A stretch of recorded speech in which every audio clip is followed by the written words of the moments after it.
So someone asked me to do a video on wound care, and because myself and my horses care so much about producing the content that you guys ask for, Archie was kind enough to cut open his chin today so I can do a wound care video. So shout out to my horses for just knowing the right time to do things. I've seen this road 1,000 times.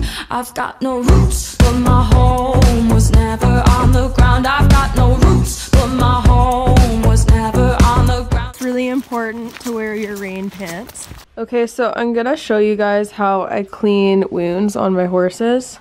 I personally, I always wear latex gloves when I'm cleaning their wounds because I don't like touching blood personally, and it's also more sterile even if I wash my hands, so I just find it easier.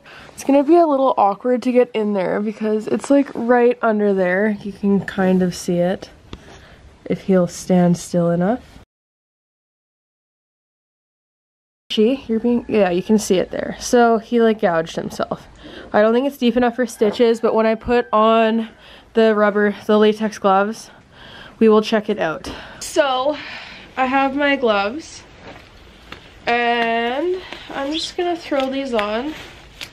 Another thing that I want to tell you guys to keep in mind when you're cleaning wounds is you shouldn't be using stuff like alcohol or peroxide because it's really hard on fragile skin, and it's really only meant to clean the area around a wound, not the inside of it. So I'm using an iodine based cleanser. It's mixed, so it's not straight iodine. So it's this. You can also put it on feet and it helps harden the soles of their feet. But anyhow, and I brought a clean towel from home, and the reason why I'm using a towel instead of like something papery or like paper towel type thing is because stuff comes off of that and it can get into the wound. So I usually use a clean towel, or if I have like a gauze pad or something, I can use that instead. So Archie, can you put that stupid foot down? So I'm gonna bring him over here where hopefully you guys can see better. He's not gonna be very happy. Okay. Because it's under his chin. See, there's blood all over this fun stuff. So I'm just gonna add more iodine and give it a really good scrub. So I have no one to film, so I apologize in advance for this filming. But since his wound is in an awkward place, I've just taken his halter off. Not all horses would let you do this. Oh, it's okay. You're gonna get a cookie after this. Ew. So there's my dirty towel with blood and iodine. When I moved the skin, I had a look at it, and it is deeper than I thought it was, but I don't think he can get stitches because I don't think there's anything to really stitch closed. An important thing to remember with horses is that even with like superficial wounds that are basically no big, there can be a lot of blood just because they have way more blood than us. I've had horses nick themselves and then bleed everywhere, and it's really disturbing, and even if it's not something that bad. I'm gonna try to give it another clean. It's okay. I know. It's okay. I'm trying to help you.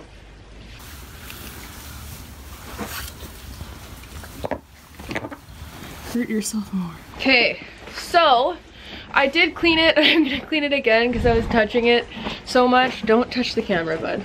I'm gonna try putting the rope halter on him instead of doing the halter on his neck, since the chin strap on that is way looser. And then I should have more control over him while I try to clean this. So I had a closer look at the wound, and it is deeper than what I thought. It looks like 2 little puncture wounds, so he must have hooked it on something sharp that's not too deep, and then it punctured in and then out and then cut a part of his chin further up. And I can't wrap it around his face because he's for sure gonna take it off. And there's just no way I can properly wrap the wound, and it's pretty well protected where it is.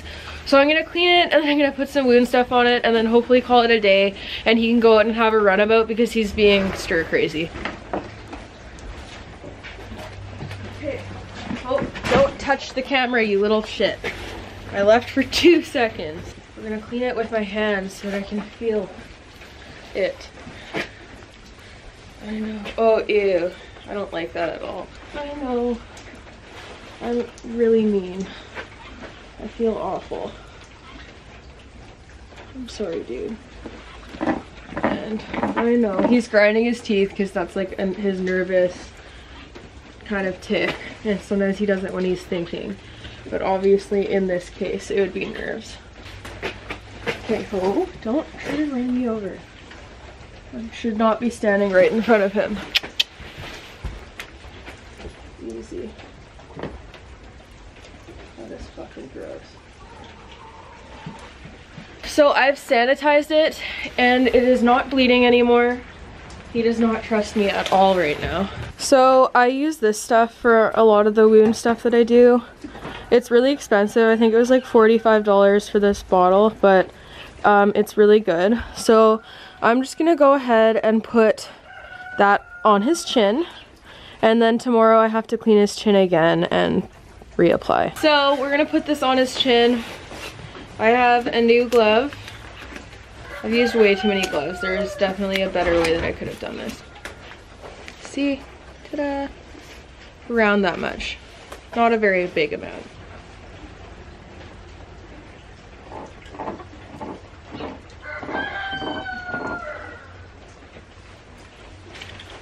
Now I'm gonna groom him and I'm gonna lunge him because he has not done anything in probably a month and he's being silly. So we're gonna just give him a free lunge today in the arena if the footing's good. I'll check it. It's gonna be puddly when it rains here. Like, you guys have to remember, I live in a literal rainforest. Not all rainforests are tropical. And it rains here all the time, so our footing gets puddly, but the way our footing is, it doesn't get soupy usually unless it's really bad. So there's puddles on top, but the ground underneath is still firm.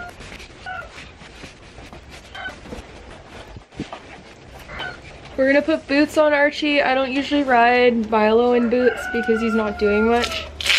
Archie has a tendency to run around and slam on the brakes. He's only 3, he's prone to getting splints if he does that. Milo's just in the stall behind here looking at us.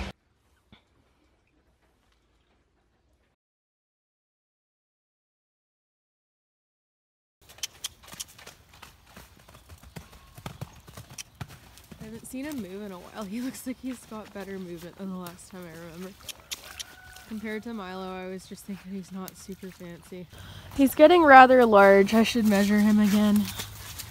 Hi! And yeah, he has a rub on his shoulder because he's at that age where his shoulders are super pointy. He wears a bra and it happens no matter what blanket he's wearing, so he's just kind of out of luck for the winter.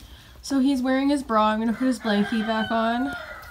It's more mild now, so I think I'm gonna put on just a rain sheet. He's wearing a heavier blanket just because even though he's not clipped, we don't really want him to waste a lot of energy trying to stay warm because he's finally at a good weight. I'm going to just let Archie stay inside. Chickens need to stop interrupting me.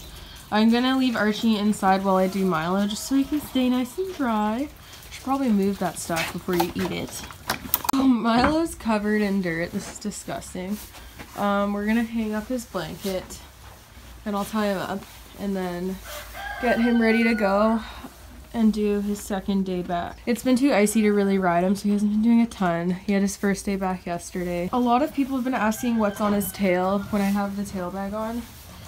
It's called a tail bag. I just keep it on so that he doesn't tear out his tail, since I don't know if some of you remember, but he tore out a ton of his tail last winter, so I've just been keeping that on while his tail grows. I'm gonna re-braid it and put it back up today. So this stuff is really good for detangling. I would literally put this in my own hair if I hadn't brought it to the barn, but I'm gonna put like a quarter-sized amount of it in his tail, and then I'm just gonna brush it out again and I'll re-braid it and put the bag back in.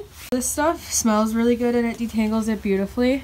His tail still isn't that long, but it's pretty much the same thickness almost all the way down, which is really good, so it hasn't been breaking off that much. And it is longer than what it was last winter, and it looks less scraggly. So the hair that he ripped out has almost grown to the length as the rest of his tail. So hopefully it keeps that up. We're riding bareback today because I don't want to get my tack wet, and a lot of people ask me, Shelby, where did you get your bareback pad? Because you can't tell that it's makeshift when I'm on, I guess. But I just use an EcoGold pad. This is the EcoGold Palmatech pad.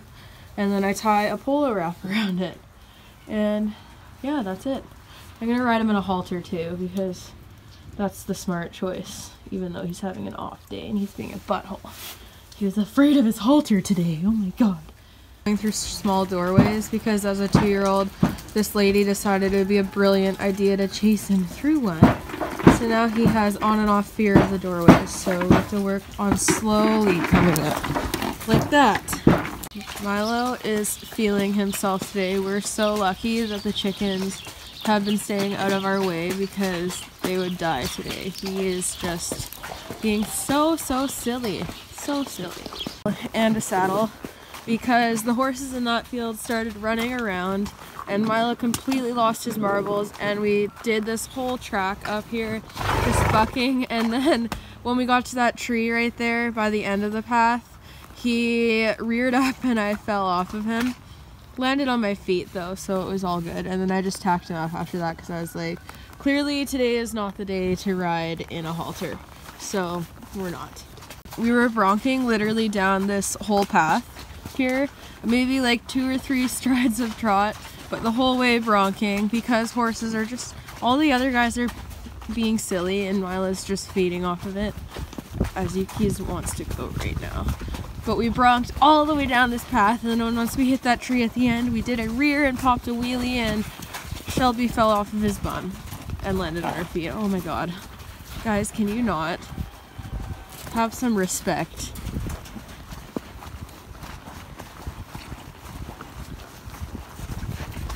I was like, oh my god, I want to run so bad. He's better at keeping his head when he's not going fast.